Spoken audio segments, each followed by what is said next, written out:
Hello and welcome back to part two of my josei recommendation. These are just classic ones in my opinion. So they're not going to be new ones, more like early mid 2000 vibes, or late 2000s. Okay, so we're going to start off with LDK.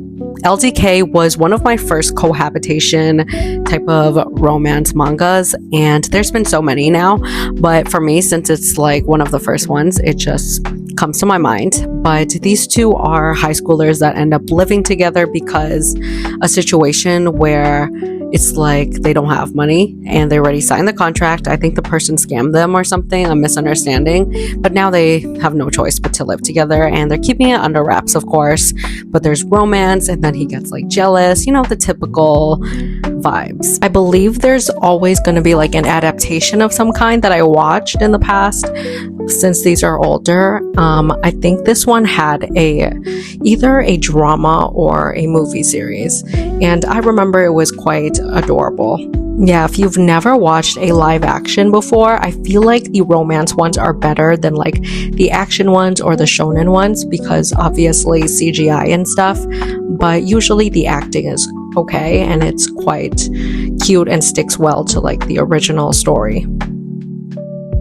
Lovely Complex is iconic, and I have a relative that went to Vietnam where they just recently printed it, so crossing fingers that they can find it. But I told her like, oh, if you can find me volume 1, she's coming back in a couple months, so if you can find me volume 1, like that's what I really want, because it's been out of print for so long, and it is in Vietnamese, but I can kind of read a little bit, so if I can get it, oh my gosh, classic. Like I'm so excited to reread it. But it is like friends to lovers. She is taller than him and he is shorter.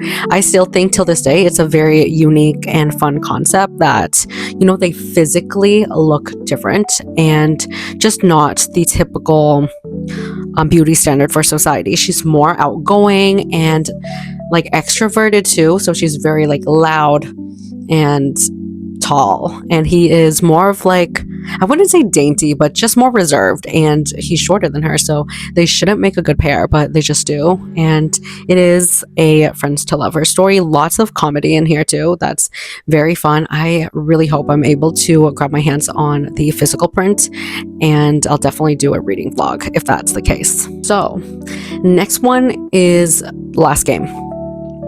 Last Game is one about, I think, frenemies, like rivals, and it's done really well. I feel like if you like Kaguya-sama, this is kind of like that, but like you compete in like everything. And the last game is she's going to like try to they're trying to like make each other fall in love, and that's like their last competition, I guess.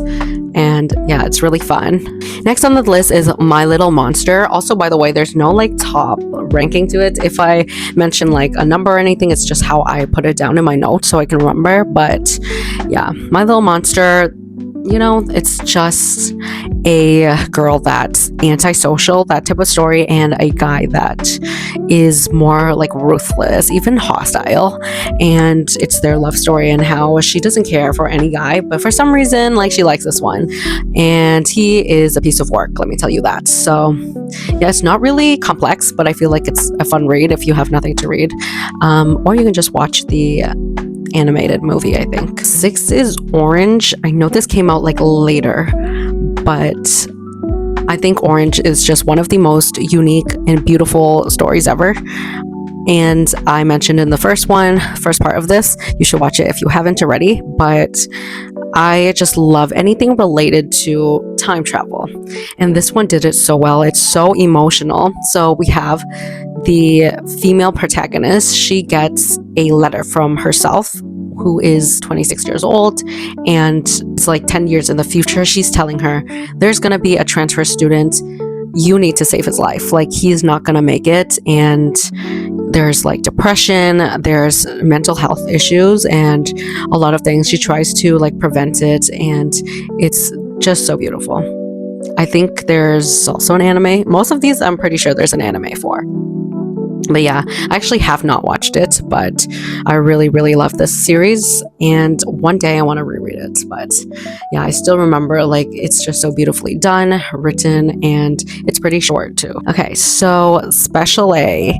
This one, over the years, the discourse around it is like it's not that great. It's like typical rivals, similar to Maid Sama. Honestly, I think at the time when I discovered Maid Sama, everybody was like, this is the next one that you should read. It's similar where they're both competing and she's always like number two and she wants to be number one. Like he's always number one and that pisses her off. And they both are very hardworking students. It's funny, it's typical in the sense of like, I guess, lighthearted banter and just competition and stuff at school. So, slice of life, comedy, competitions at school, rivalries.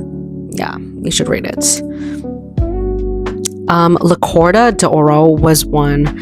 If I butchered it, like, I'm so sorry, but it was one of the first like musical romance animes that really got me into classical music, so much to the point where, you know, I ate it up. When I say anime, I mean like I watched the anime first and then I ended up reading the manga and I fell in love with it. So this one is about a woman that is really gifted and everybody in the school is just so good. It's a musical school and yeah, there's performances, there's competitions, there's so much about like classical literature and trips and stuff. I would say it is kind of like reverse harem. It's one of those where she doesn't really pick anyone for a very long time. It's mostly her journey and stuff like that. So a lot of these classic ones doesn't like, if they're reverse harem, they don't really pick anybody until like way later, or they just kind of hint at it, but it's just like everybody's in the same squad, everybody's in the same group. And yeah, the friendship, the music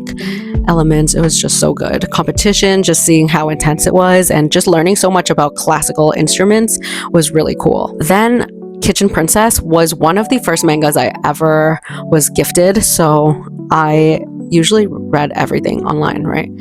But I think one day I was browsing a bookshop and I was able to secure the bag. I was able to, I don't know, I was just like there for a long time.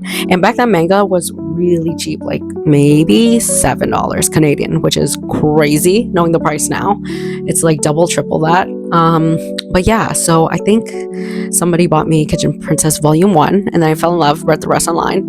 But they got me a lot of like Volume 1s of like some of these classic ones. And I still have in my collection somewhere, like super up top at the back or something. But yes, Kitchen Princess is a cooking, I think it was a cooking school or a cooking competition. I believe it is a special school for like pastry chefs. Last two is High School Debut and Hana Kimi. So High School Debut is a girl that's like, you know, she thinks she's not that attractive. She doesn't know anything about love. And she's like, I need to secure my boyfriend. Like, I really like this guy, but I need help. Like, so she recruits this popular guy who makes her glow up, teaches her like how to date, all these trips, all these little tips and tricks. And he tries to be their Cupid, try to get them together, but she falls in love with him. And I believe like at first it's like awkward because he's not into her, but like obviously he comes around in the end. But yeah, super cute, relatable, funny. Hana Kimi is the last one. This one is getting a 2026 anime, I believe, because it's one of those ones that, well, nowadays you have to like suspend your disbelief, but like teenage me was just like, yeah, I'm into this, it's fun. So you basically have a girl that pretends to be a boy and she somehow makes it into the classes, the school, passes the physical tests and exams like no problem. And then I think the guy ends up being like, what the hell? Not him taking the am I gay test because he thought he was attracted to her when she's a man. But like, it's clearly friendship to lovers. It's fun. Yeah, these are my picks. Do watch part 1 if you haven't. Let me know if I'm missing out on any and that is your favorites. I'll probably go read it. Give me a recs below. I'm looking for modern romance shoujo mangas that is not typical, like just not, you know, in school. Blue Box is one of them where I would be like, oh, I really got into it, but then it's kind of just typical. And I really like the second love interest more. So Give me something that's not just love triangle, not just in high school. Like, give me something with a little bit more plot or a little bit like plot twist. Let me know if you have any recs, and I'll see you guys in the next one. Subscribe.